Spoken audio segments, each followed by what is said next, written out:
All right. So, welcome to Thursday group. If I think this is one person here's first time, so I'll just kind of give an overview of like how this works, who we are, what we're doing here, so that you know. And Stephanie, you know this, so feel free. We host these groups every Tuesday, Thursday. I'm Miss Lubin if we haven't met in the counseling office, and then Nikki here works with me as a student intern, and then Peter's our guest speaker for the day, and we kind of just we host these groups as a way to give people a chance to just hear from people that aren't at the school about their life, the world, how they got to where they got to, and anything else they want to share with us. So every time is different, but it's always fun. And so if as you're watching and listening, if you have questions for whoever is speaking or things like that, feel free to type those into the chat. And then at about like 4:20 or 4:25 or so, I'll make sure that we pause so that if people want to ask their question directly, we give a time for that. But feel free to use the chat. I'll monitor that while we're going. And then we just kind of have a conversation about where things go. And then also just to know, we have the Google Classroom that I'm guessing you all are in because that's how you got here or you got my email. So if you want to rewatch things, within a couple days, I go through the recording and make sure that if there's any student pictures or videos or names on there, I block that off so that anyone watching the recording doesn't have your name or anything like that.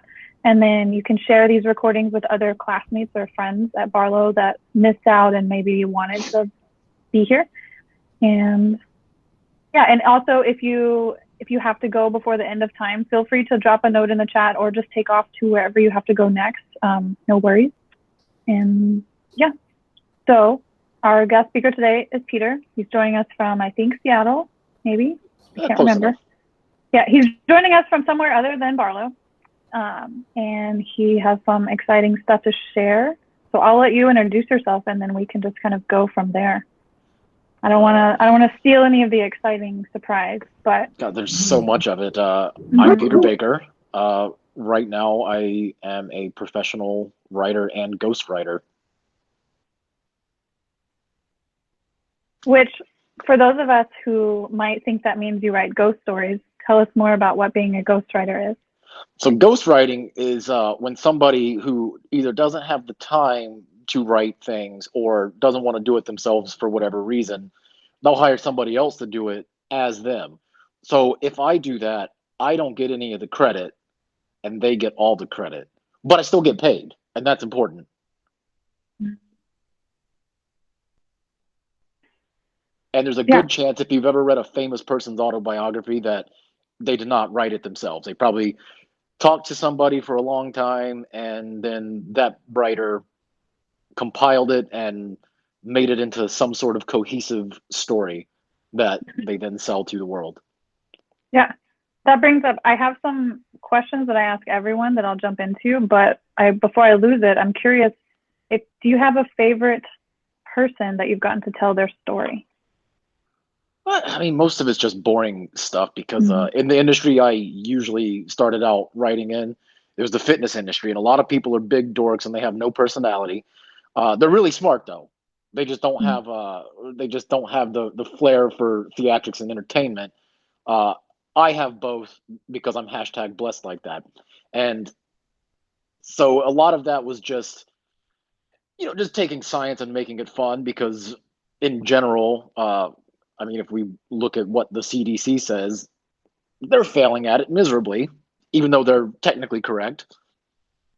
So that's kind of mostly what I do. Kind of adding flair to things that people probably want to know, making it more exciting for them to learn it.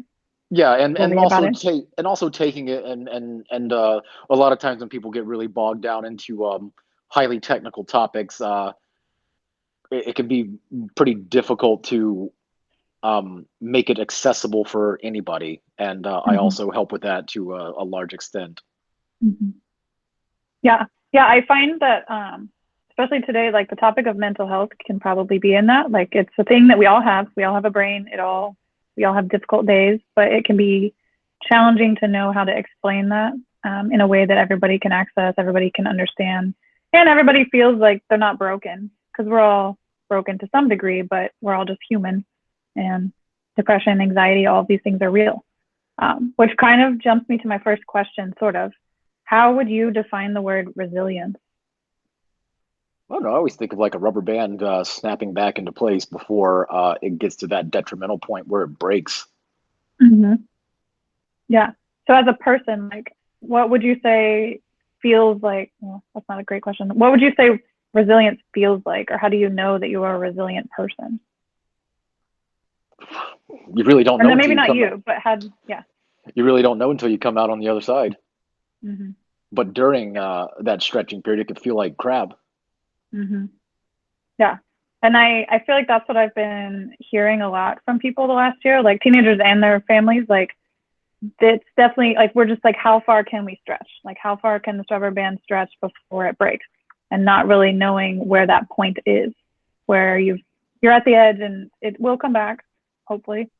Um, do you have a way that you notice that in yourself, or that you would encourage people to notice that in themselves?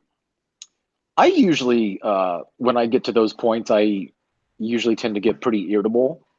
Mm-hmm. And I guess you could say snippy with people, even though I try not to. The more that happens, the more stretching is occurring. And Mm-hmm. that's never fun for anybody that's around. And usually, as that lessens, then I know I'm getting back to where, or at least close to where I should be, or where I Mm-hmm. normally was beforehand. Mm-hmm. Yeah, I imagine there's probably a million fitness analogies to this. It's like building muscle. It's like building a mental muscle, sort of. Well, yeah, and that's why I actually like exercise, because the principles of it are pretty universal across a whole lot of different things. Because nobody, even the any of you kids like watching sports? Stephanie, you could say yes if you agree. You watch any sports at all? I like No, that's watching okay. volleyball. Oh, cool. So a volleyball player is not always going to be the best that they're going to be, and that's okay, because that's not how humans work. When it comes time to play a game, they're going to be pretty close to the best that they can be. But when they have what's called an off season, they're basically repairing themselves, and that's how it is pretty much with everything else in life. You're not always going to be the best you can. You're not always going to be uh, at a heightened sense of creativity if art is your thing, and you're going to go through periods where there's ups and downs. It's not a bad thing. It's just how it is. Mm-hmm. Yeah, and this last year is definitely one of those periods that would be perfectly acceptable if it's your off season. It's been a lot. So thinking about yourself in the last year, what would you say is something that you have learned about yourself over the course of this pandemic that we're still very much in, but also moving on from? I was at a place where I still got by, and I was still able to do some of the things that I really rely on, like going and exercising. But then there were the other things that I enjoyed doing, that I couldn't do, and sometimes it was hard, but most of the time having those anchors that I really liked, uh, it helped out a lot, and it helped me get through. And one of the other things I've always prided myself on and try to encourage anybody to just to be interested in a lot of things.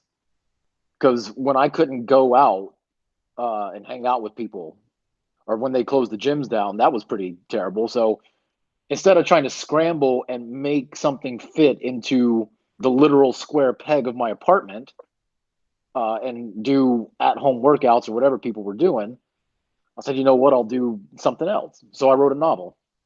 Well, I finished writing a novel. I started it before the pandemic happened, and I was like, well, it's a good time to finish it now. I have no excuse. I got nothing else to do. Plus, it'll keep me busy and not thinking. Mm-hmm. And then I think we talked about this the other day, and I sent you some links Mm-hmm. reading about the history of the 1918 influenza epidemic. Mm-hmm. And that also helped. Not only did I get to learn more stuff, but I got to learn that, hey, eventually we'll get out of it. Mm-hmm. Yeah, and speaking of that, like, I didn't know a lot of the things that you shared. So would you be open to sharing with us some of the things that we maybe don't know? about how 1918 and 2020, 21 are similar? Yeah, a lot of the people back then were also complaining about having to wear masks. Except back then, everybody was smoking cigarettes, so they would cut holes in the mask, and you can see it in the pictures. People were complaining about that. There were anti-mask protests in San Francisco. People would also get arrested for not wearing a mask and violating the mask mandates, which we actually don't have happening right now. And there was a big struggle between the scientists at the time and the state and government officials on what do we do, what do we keep open, what do we limit, and so on and so forth. So there's a lot of Mhm. similarities showing you that people are generally people, and a lot of things don't change, but also the world around us changes. We get smarter and Mhm. so forth. And now we got the internet, which we didn't have back then. Right, right. It's the internet feels like a double-edged sword. Like it's allowed us to still do school here for the last year and access a ton of information, but it also allows us to access a ton of information that maybe we don't always need right in that moment. Yeah, And so it kind of creates FOMO. and then the loudest voices are not necessarily the correct voices. Mm-hmm. Yeah. Which goes back to what I mentioned earlier about how like sometimes the smartest people aren't the most entertaining and they won't grab your attention. Mm-hmm. Yeah, for sure. My final general question, and then we have one question from somebody else already, is if you had a superpower, like if you could have one, what would it be and maybe why? That's a good question. I'd probably have the superpower to build an Iron Man suit because that thing was pretty awesome. Yeah. Would you build multiple or just have your own? Oh, absolutely. Because in the comic books, Tony Stark, he was out living life.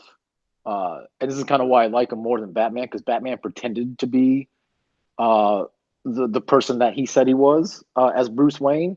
Iron Man actually lived it, and he would remote control his suits to still get the job done. And I appreciate that kind of ingenuity. Mm-hmm. Yeah, that's cool. I didn't know that. I have just been dabbling in Marvel comics. I don't want to confuse things.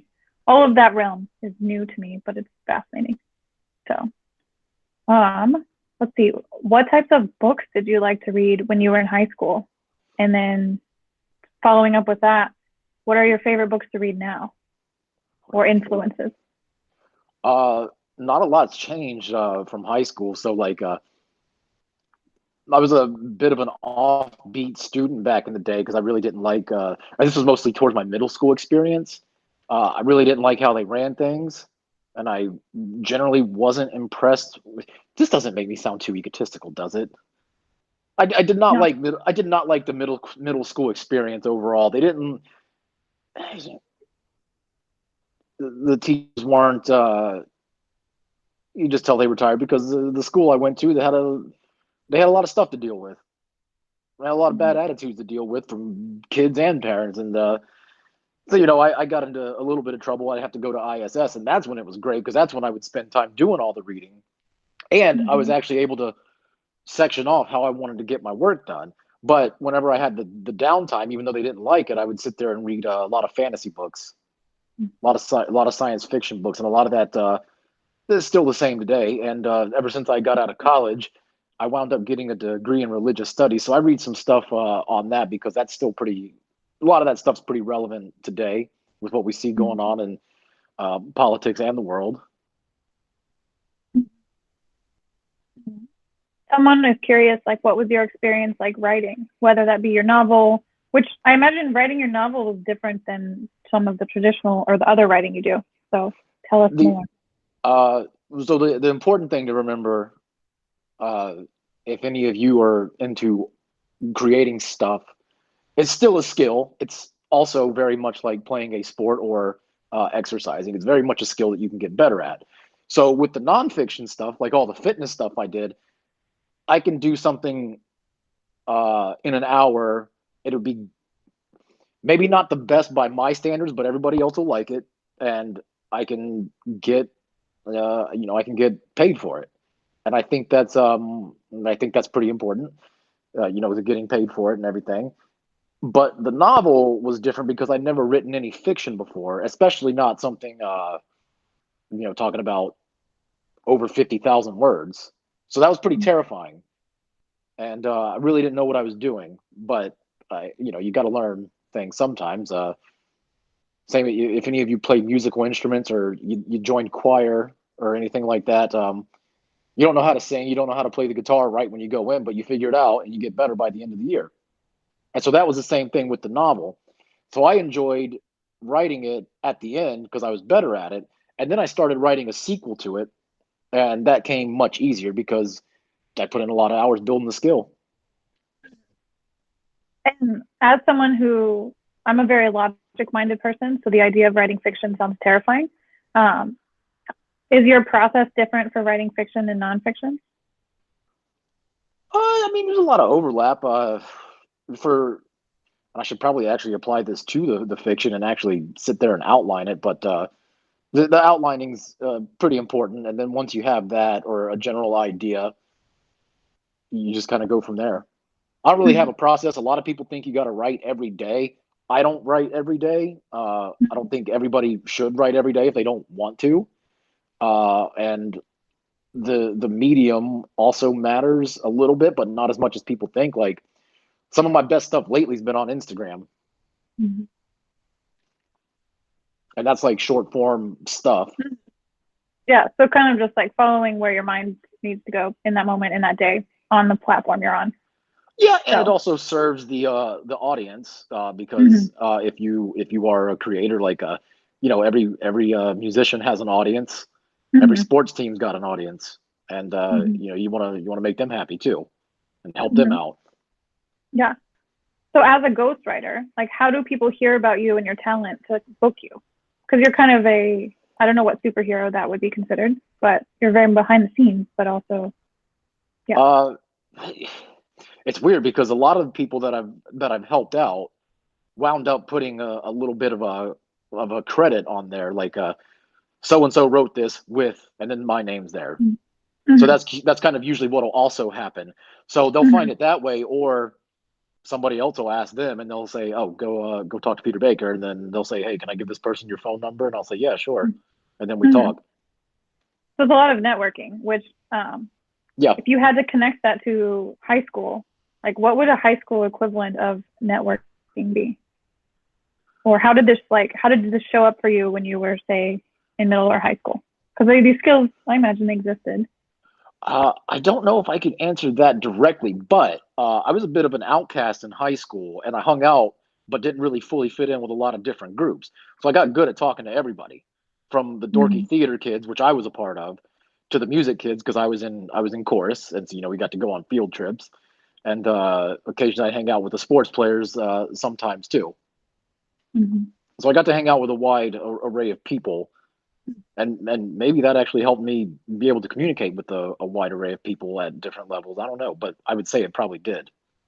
No, that makes sense. Yeah, I found in my own life, like moving around has helped. Like people are very different everywhere, but also they're not so different. Yeah, and we talked about that a little bit the other day too, and that's pretty much still how I roll. I got a lot of.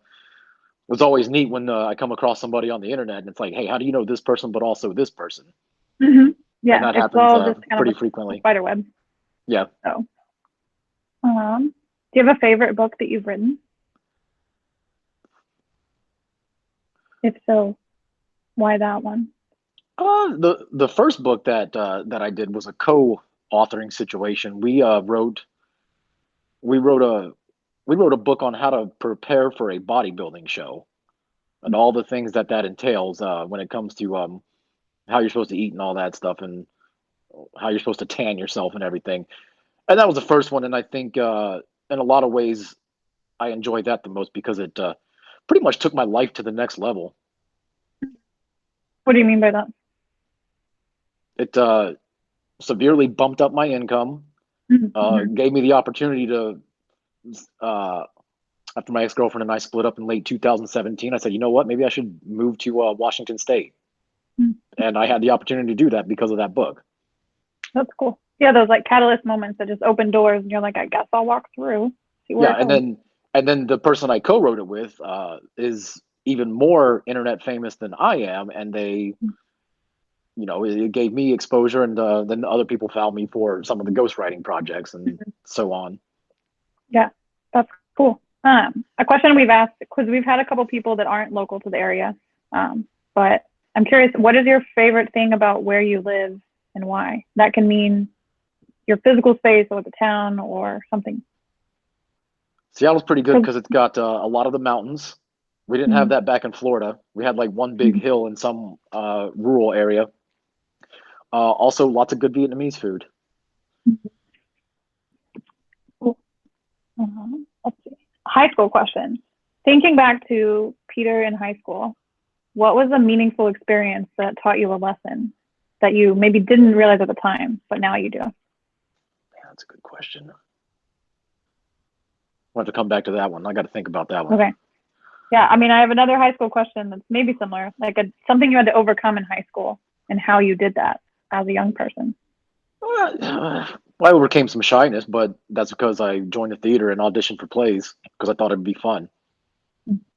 Did did you decide that, or did someone suggest it? I decided it, but I was also lucky, and I also joined a band in the year 2000 when I was 14, and we stayed together for 9 years until I exited. But and that's the thing too. I was lucky to have a supportive dad, and he raised me since I was 2, and so he encouraged me to do whatever I wanted, and to be a little practical about things too. So when it was like, hey, I want to play guitar, he's like, okay, play guitar, and he managed to scrape together some money to get me a guitar, and so I learned how to play guitar, and then joined the band. When it was time to audition for plays, he would pick me up, after school rehearsals and stuff. So, if you ever get the chance to take a fun opportunity that you want, if you can, do it. And don't be afraid to quit too if you don't like it, because sometimes you're not going to like everything. I think that's the thing that I know I struggle with this, and I imagine other people, and especially as a teenager, like you're worried about, well, what if I hate it? Am I stuck? How would you encourage people to take that leap of like, it's not a failure to not like something, it's just knowing yourself. Like that's why you got to try a lot of different things, I think. Let's see. Question from the audience. It sounds like as a writer, you have to do a ton of research. Do you interview people, research online, travel? Like, how do you start that once somebody hires you for a project? It depends. So, like for the bodybuilding book, we wanted it to be good and not what internet parlance calls bro science, which is basically nonsense. So, the guy I worked with was a PhD, and he's published research. I had the critical thinking skill set of being in the religious studies degree on how to validate sources, so that I would read the necessary research, and we would confer and talk about it, and then write it down from there. So yeah, there can be a lot of research depending on the scope of whatever it is you're taking on. Yeah, it sounds really fascinating. I wonder, my question would be, if you're helping somebody write their own story, maybe you've done this, maybe not, do you do a lot of research on them before, or do you get to know them from them? I usually, because you don't want it to sound like you want it to sound like them. So you got to get a feeling for how they talk. And I think a lot of that skill set came from actually watching professional wrestling as a kid. So now, so now what they do in wrestling is they cut what they call promos, basically where they go off on somebody or talk to the crowd to get some sort of response. So like I would, so if I'm ever messing around on the internet talking to somebody, I could write a promo or a response to them. Like if we're talking about Hulk Hogan, I could write something in response as Hulk Hogan, and we all have a laugh about it. So basically, you do the same thing from the person you're talking to. You talk to them a little bit, see what kind of words they use, look at the things they've already written or tried to write, and you go from there. That sounds really fascinating. And I hear the piece you were saying about high school, like kind of being in a bunch of different circles probably helps you be able to do that too. Because people who play sports are oftentimes different than people who are in theater. I know in most high schools I've worked at and ones I've been to, those are not usually the same group of people. So, yeah, pretty much. Yeah. Let's see. What other things do I want to know? Oh, how has your life been different than you imagined? Or has it gone exactly as you thought it would? It's gone in none of the ways that I ever imagined. Mhm. I had a feeling in 2003 when I was 17 that I would wind up writing somehow because I read a book that I liked called Fear and Loathing in Las Vegas. And I was like, okay, this is pretty good. It made me laugh out loud.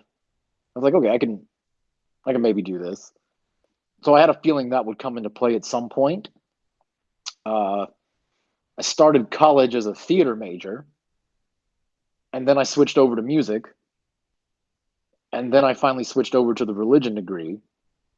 Then I started some sort of weightlifting club at the school. I said maybe it'd be cool to teach people how to exercise too. So eventually I did that after working a corporate job at Coca-Cola because I got fired. And then I went out and rented space at a studio in Tampa. Very, very inexpensive, very good deal. Super thrilling, also Mhm. terrifying because you don't have a guaranteed source of income, and then you have to sell yourself and say, Mhm. "Hey, I'm freaking awesome. You need to hire me." And then eventually, if you're good at it and you practice it, it'll happen. Mhm. But it's not easy. It's a lot of work. And then, so I was like, this is pretty cool. And then I started training people on the internet. That way I wouldn't have to go into the studio anymore, which was great. Pre-pandemic, of course. Oh yeah, this is Mhm. way Yeah, yeah, yeah. pre-pandemic. This was about I stopped training people in person in 2017 early. It Mhm. also happened to coincide with a car accident that totaled my car. Mhm. So timing was great. And Mhm. so then I kept training people online. And then later that year, the first book came. And then the breakup came in December. Uh, so that incident was kind of like being stretched both ways because the book was really good, Mhm. very proud point. But the breakup was pretty terrible because it was like 5 years Mhm. and then, got to change. Right. And then actually 3 years ago tomorrow, I touched down in Washington at 12:34 p.m. and have been here ever since. Mhm. Yeah, I find that the Northwest is a haven for those of us that wanted something different. Yeah, So. and it was on a whim too. I was thinking about Austin, Savannah, New York, or not California, thankfully. Um, Mhm. and then I realized I had a cousin over here, and I said, you know what? We get along pretty well. And so I called her up. I said, hey, Lynn, I want to come hang out with you and the kids for a little bit. She said, sure. And then that's when I came here. And then I moved into the city. Yeah, it sounds like you are not afraid of taking risks. Was there a time in your life that you were, and how did that shift? Well, I'm always afraid of taking risks. Hmm. It Well, it has sounds never like the fear changed. doesn't hold you back, I guess. So, yeah, I'll figure something out. yeah, That's why it also helps to be kind and know people because you never know when you might need them in your life. yeah, that's true. Yeah, we had a speaker who lives in New York and is from here, and he talked about like just following, like kind of figure out what your passion is and just try it. And if it doesn't work, it doesn't work. You try something else. But I think as a teenager, it can feel hard to do that because um, the school, we as adults often kind of encourage people to figure out your life plan at 15, even though none of us are doing what we thought we would do at 15. So Yeah, what I remember advice those would you days. give to teenagers to not, yeah. What was it, man? Some of this is going to sound boring and old because I am boring and old, but get some sort of savings account because it'll make this process a hell of a lot easier if you decide to take a lot of risks. I did not have the foresight to do that, but so do that, uh, and you'll be better off if you can put stuff into that. Um, Wait, what was the question again? Got sidetracked. I did not write this one down. I just came up. Basically, like we tell people figure it out at 15. We all know now that's not good advice. What advice would you actually give people? Oh yeah, yeah. You don't got to figure it out at 15. Yeah, I no. mean, if you look at the age of a lot of authors, um, not a lot of people that are 22 are publishing best-selling books.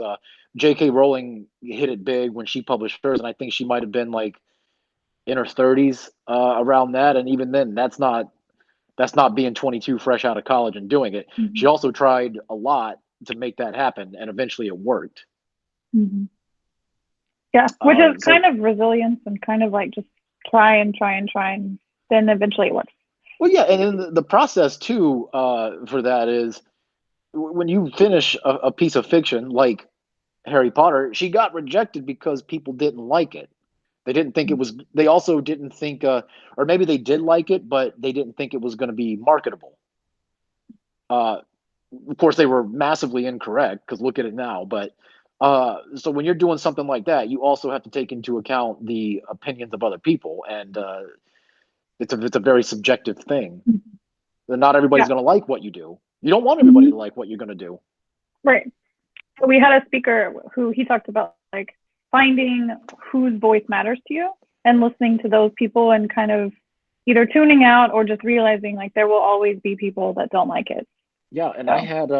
I had a teacher in 11th grade who encouraged me to just do things. At one point in 2009, I think I was living on a couch with somebody. This was after the band broke up, and that was also a pretty detrimental time. We talked about that the other day with identifying as the one thing. And at the time, I was like, okay, I'm a death metal musician. I'm 23, and that's what I am. That's what I've been since I was 14. And I told Mrs. Rice, the 11th grade English teacher of mine, because we wound up getting some tacos with a friend. And I was like, I can't be living on a couch forever. She's like, why not? And that kind of stuck with me. What was your reply to that, if you remember? I think I Because you said, could. I mean, you know. yeah, she was right. And I was like, I don't know. Like I said back when she would ask me hard questions in school. The hard questions she always asked were never the academic ones. It was the stuff like that. Yeah. Yeah, no, I often tell students like it's your life, not mine. I already did high school, so I'm happy to help you do what you want. Now, I would You also gotta tell decide every that. high school student that these are not the best years of your life. You have a whole life ahead of you. And you'll probably forget, like, I mean, you saw me having trouble remembering things. You're going to forget about a lot of the things that happened. You have a couple standouts too, but ultimately, you just go to school and do your thing. Yeah, thinking about this last year, a lot of people are, I mean, they're grieving the loss of the things they expected high school to be, which is fair. Grief, we have to work through it or it works through us. But it's easy to have that tunnel vision of like, this moment right here is the end all be all. And so how do you push through that? Like you've had several moments that you said like they were catalysts, but you see them, it seems, as learning opportunities. How did you develop that skill? Or I think I kind of just stumbled into it by having a lot of interests. Because I mean, I was always reading and stuff whenever I was a kid and trying to figure things out and asking questions, which my family, besides my father, hated. Because in the South, they tell you, and you've probably heard this growing up too, kids should be seen and not heard. And so, yeah, that was kind of the mentality growing up. But I also realized that wasn't true, mostly because my dad said otherwise, and he took precedence. Yeah. A left field question that came to me is thinking about navigating the world. Like there will be people around us forever, and we often hear about like healthy relationships and think that means partnerships. But I've been talking to a lot of people about how that's also friendships. Like, how do you decide which people are healthy to be in your circle and which people aren't? That's a really good question because I've actually lost 2 friends within the past 4 years because they became very unhealthy. The first and foremost thing is everybody that you encounter should respect your autonomy. So, like, if you got a friend and they punch you in the shoulder as a playful thing, you say, "Hey, stop doing that," and they don't stop doing that. That's not respecting your autonomy. And you also have to respect theirs too. So if that doesn't happen, then that's a clear sign. And I think a lot of it comes down to that. You can all trace it back to that, or I should say. Yeah, just realizing we're all here, but we're all individual people. So knowing yourself is the kind of the big piece, which on Tuesday we talked about the idea that we have 3 centers of our intelligence. There's our head, our heart, and our body, I think, if I'm remembering it right. And really just paying attention to those things as we go through, which as I'm sure you've dabbled in the fitness world, and that's a very body-centric world potentially. But what would you say about leading, or not leading, but being in the world while not just focusing on one thing? Like, that's not a clear question, but thinking through like how to live through your heart and your mind, not just your body. I don't know. Or alternative question, if you've thought about a meaningful high school experience or something you've overcame to impart wisdom upon us.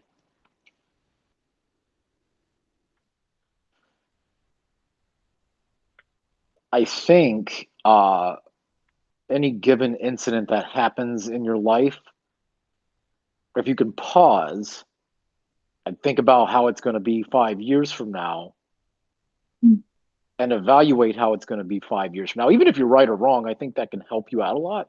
Because when I was 18, about to graduate, my first high school girlfriend, we broke up, and I thought it was the worst damn thing in my life.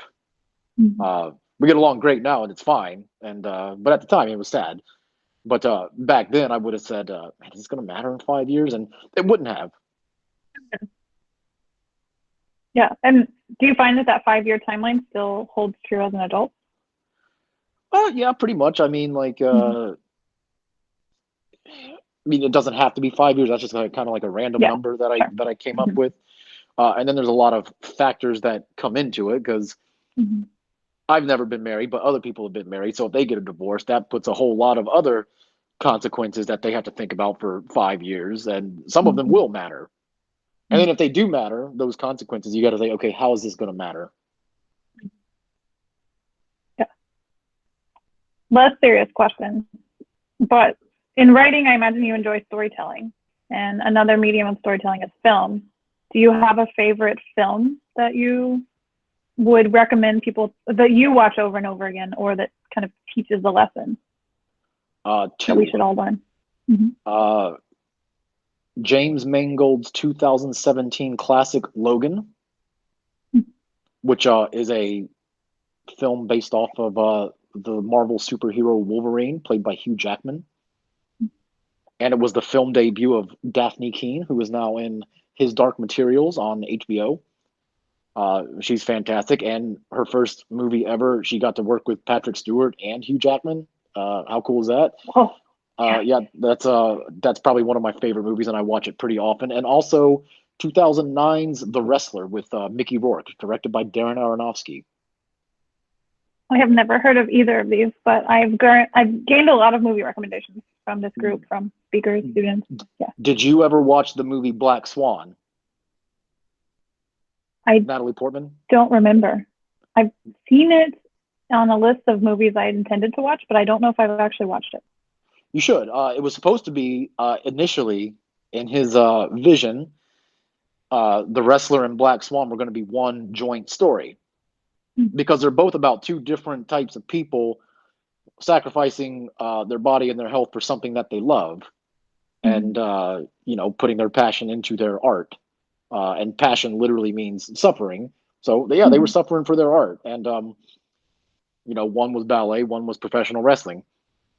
And that was good. And then in Logan, at some point, Wolverine realizes,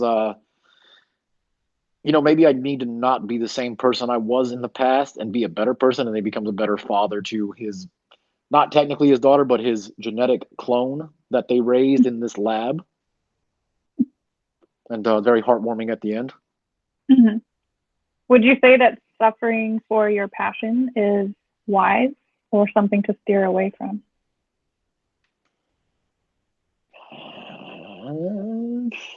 Is it wise?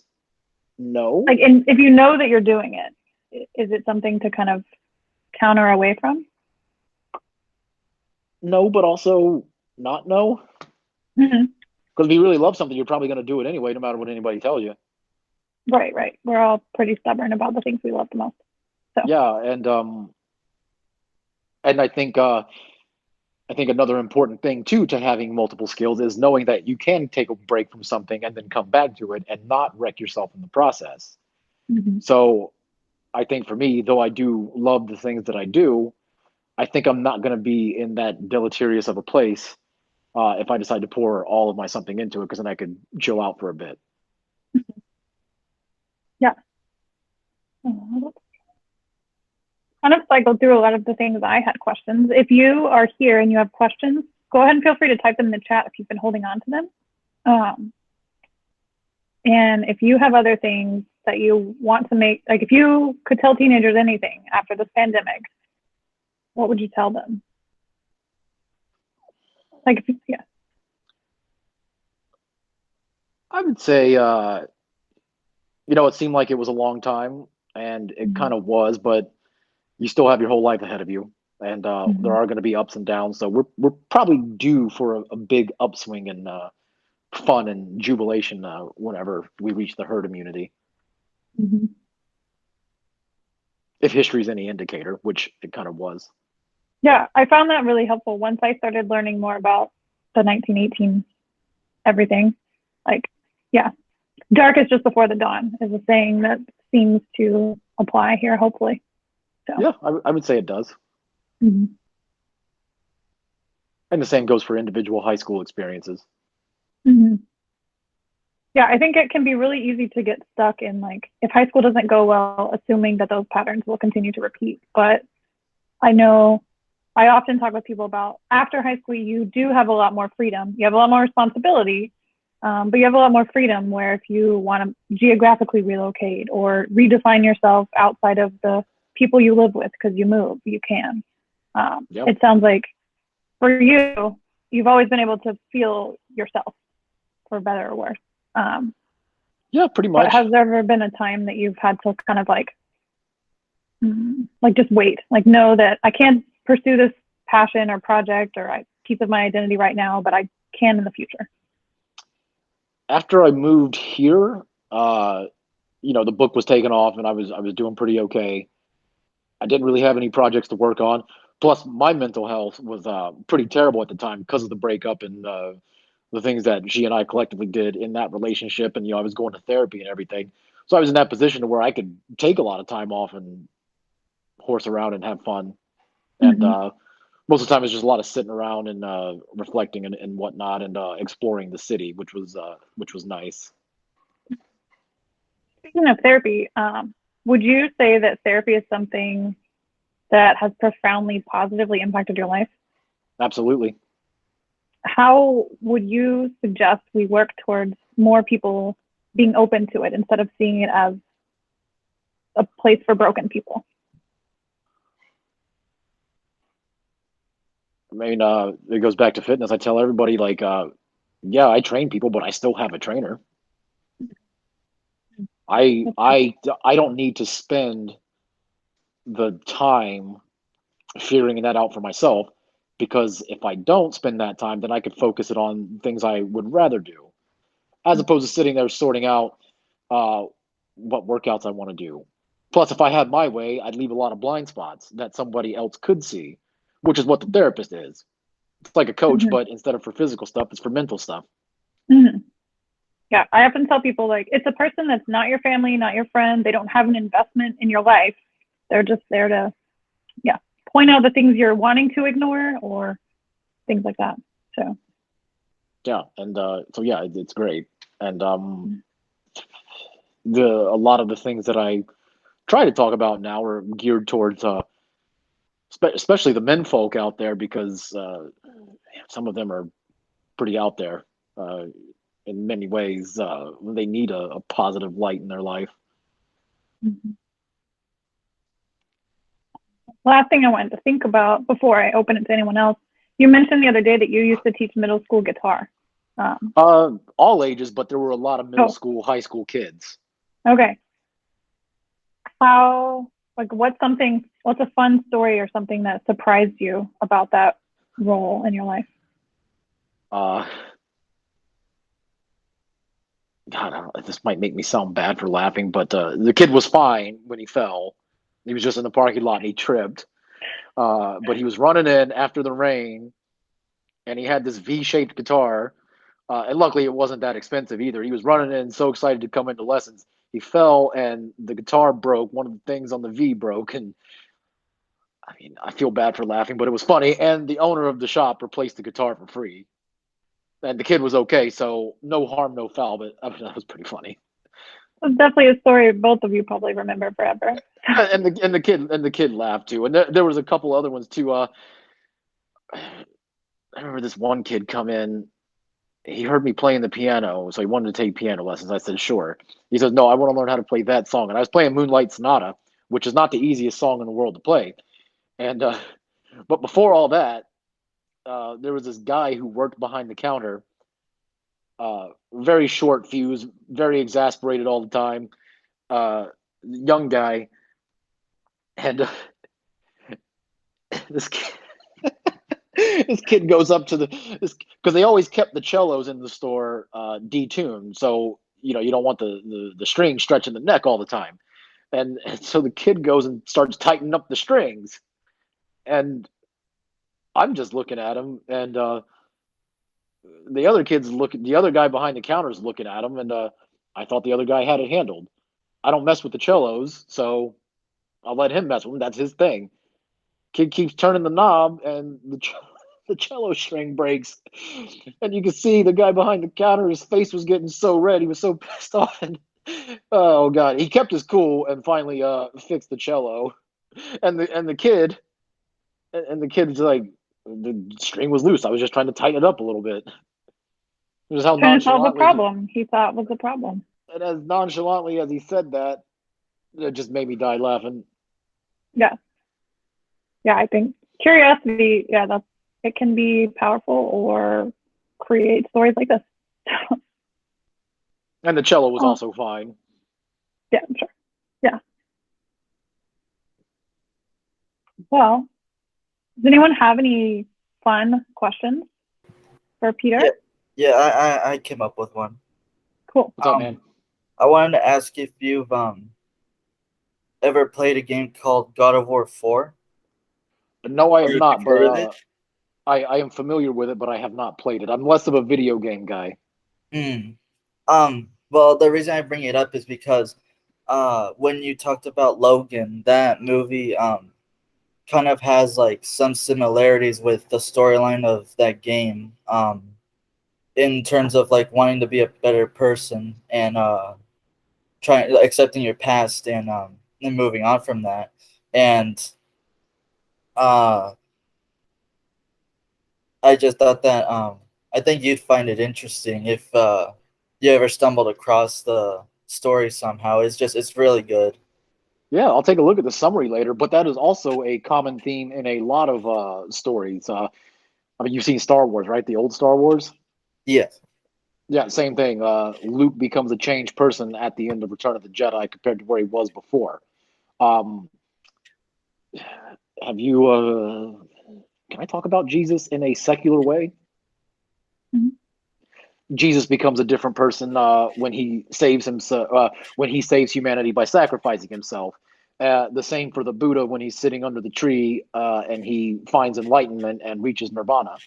So a lot of these things creep down into every story that we read, and just same themes, different actors. So you got Logan, who is vastly different than the Buddha and Jesus, and the guy in God of War, vastly different from Logan. So if you're interested in learning about that kind of stuff, go into the Google machine and type in the hero's journey, and you'll learn all about why that is, and you can impress your English teacher next time you have class. Yeah. Thank you for the advice. Hey, no problem. That's cool. I also have. Go ahead, Karen. Sorry. Have you met any well-known authors? Like Stephen King level, no, but there's some lesser known people that I have met. Actually, I picked up a book recently called Hollow Kingdom by a Seattle-based author who happens to be a friend of a friend. Nice. And I was wondering if you've met April Henry or like heard of her. Actually, wait, before I answer that, I take that back. I did meet a well-known author. He was a professional wrestler who wrote an autobiography, and he turned down the ghostwriter because he didn't like what the ghostwriter was doing. So he wrote it himself by hand as he was traveling across the world. This might have been in like 98 or 99. And I went to Canada for the first time ever. I left the country about 3 years ago this August. I went to Canada to go see him talk about one of his most famous wrestling matches, and I bought a copy of the book with me and had him sign it, and he was a super nice guy. And I have not met April Henry, I think you said that her name was, correct? Yeah. Yeah. Tell me about her. Who is she? She's a mystery author. Like, she writes mystery, and her books are really good. I recommend it if you're interested in mystery. Yeah, I'll check it out. I met her in middle school, and she's a really nice person and a good writer. That's wonderful.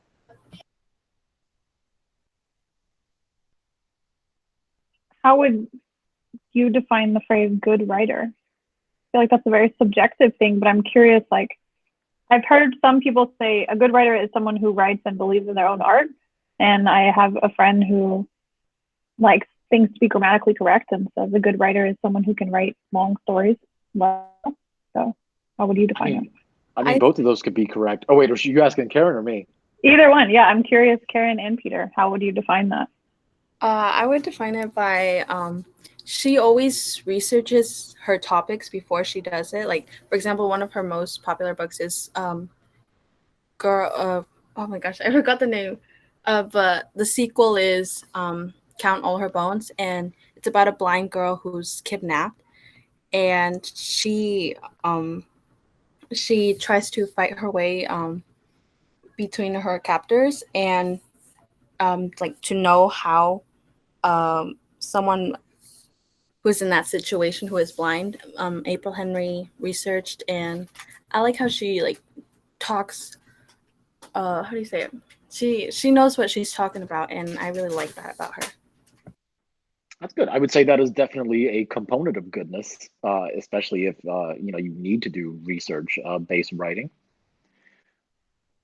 But then again, at the same time, if you watch a lot of TV shows, like some of those forensic shows, the fiction ones, you're sitting next to a real forensic scientist. They're like, that wouldn't come back in 30 minutes. That test would take 4 to 6 weeks. So then they would say it's not good. But ultimately, for me, I think being engaging is one of the biggest things. Because I mean, I don't like that J.K. Rowling used a lot of adverbs in Harry Potter, but it still kept me interested as a story. Mm-hmm. So yeah, it's very subjective, and not everybody's going to think the same thing is good. Right, and again, yeah, it comes back to that. Like, you have to feel confident in your own art product, thing that you're putting out in the world.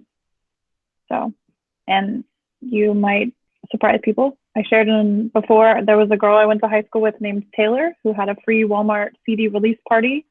I thought she was another country music artist moving to Nashville. Turns out it worked out for her. So also, I think it's important not to doubt people's dreams.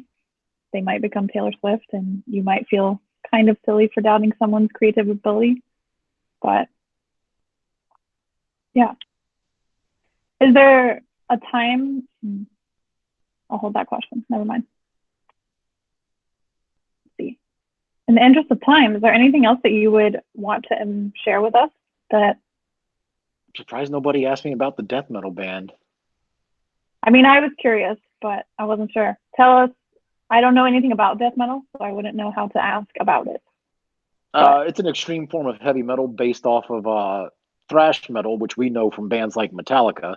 Because back in the 80s, they were like really good, and they got their influence from the new wave of British heavy metal, bands like Iron Maiden and stuff like that. And most of these people on here, the younger ones, they probably don't know who I'm talking about, but I might be surprised. Who knows?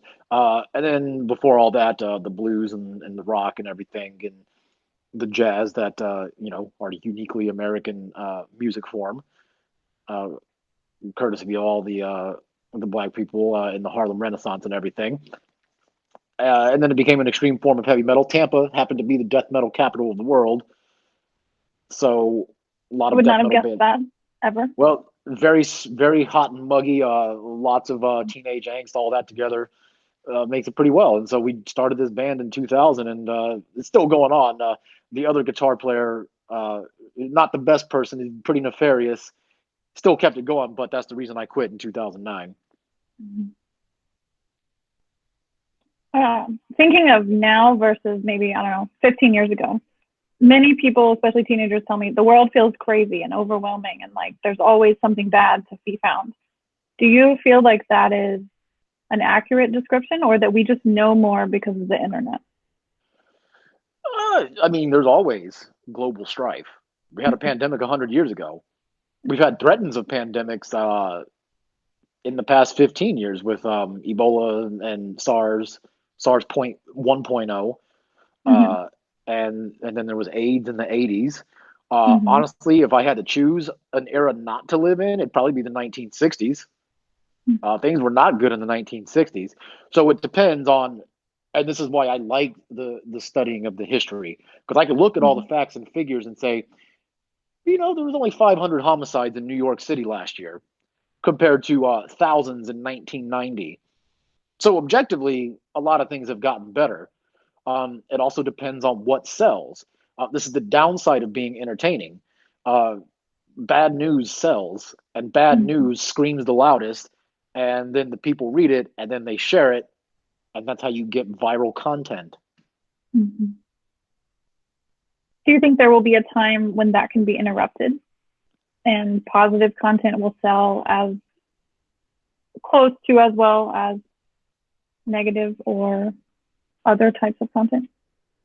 This might be pretty pessimistic, but no, because it's pretty much always been that way. You just have to look for things yourself. You can't expect, most people have good intentions, but you can't expect them to give you the things that you need. Sometimes you just got to find things out yourself. So if you ever have a question, look for it and don't stop looking. And if it leads you other places, keep going, especially if it's interesting. Right. That's what I heard you say. You're kind of throughout your life, you've just decided, like, I want to take this adventure. I'm going on this adventure and I'll change course, like a choose your own adventure book, because it's all the same story. Yeah. It's all the life of Peter. You find the connections in things, and it works out pretty good. Right. Final question from me. Our theme of this whole scenario of everything is it's okay not to be okay. What comes to your mind when you hear that phrase?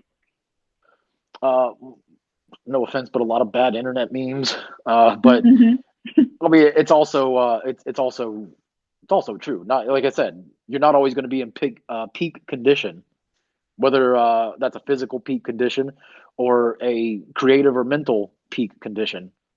You're not always going to be 100%. And if anybody tells you that, they're not being truthful.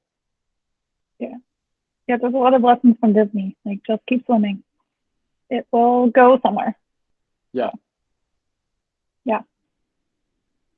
Well, I'm going to hit stop on the recording, but I'll be here for another, 10, 15 minutes if folks want to hang out and chat off of the recording.